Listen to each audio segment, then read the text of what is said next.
Let's meet Zach Cregger, 44 years old, from Virginia. He went to college in New York at the New York City School of Visual Arts, where he got a degree in film. He's married to Sarah Paxton, the actor.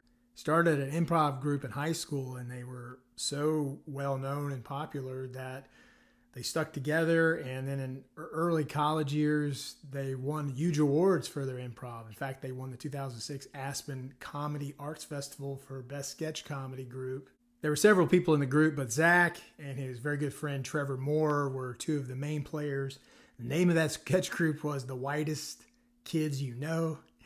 And they went on to have a TV career. They had a TV show from 2007 to 2011 on both the Fuse Network and IFC.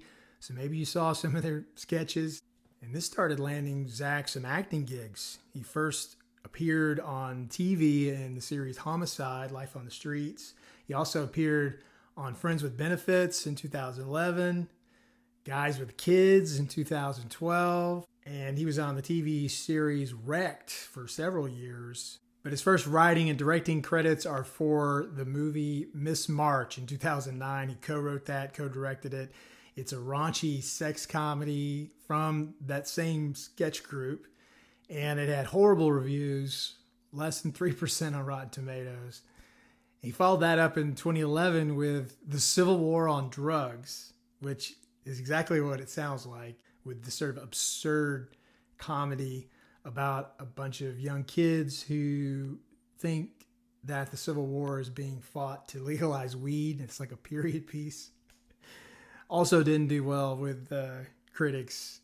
And then around 2020, 2021, he decided he wanted to write something on his own, and he was fascinated with this concept of ignoring red flags, like getting yourself into a bad situation, knowing you're in a bad situation, and then just keep going.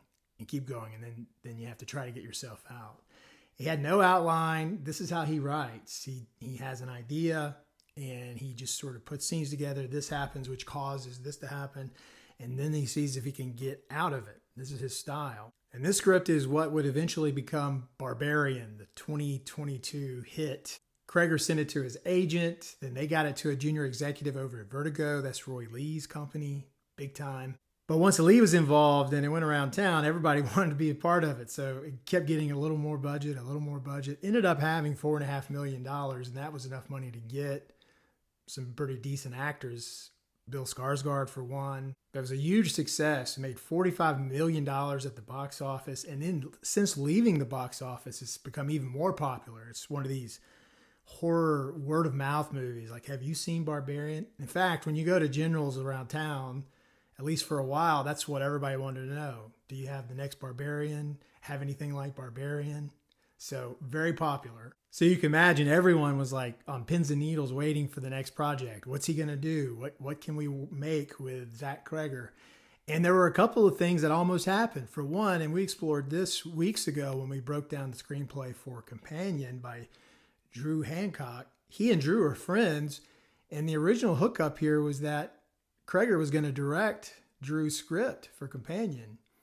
But the story goes that Zach saw that Drew was so passionate about it and didn't want anything to get in the way of their friendship, and they had different visions for the script. So he suggested that Drew direct it. Drew had no directorial experience, and it all worked out. And Drew wrote an amazing script and a tremendous movie with Companion. And Zach Cregger moved on. And that allowed space for him to do his next film, which is Weapons. And that's the one we're breaking down today. The Resident Evil franchise are going to do a new adaptation of that video game. He's writing that now and set to direct it. September of next year, possibly, is when it's coming out. He's also written a DC World screenplay about henchmen. You know, the guys who just like die all the time. So that could be very interesting. And also he's open to a sequel to Weapons and has some ideas, he says. So we'll see what's next. So how was Weapons written and developed? Well,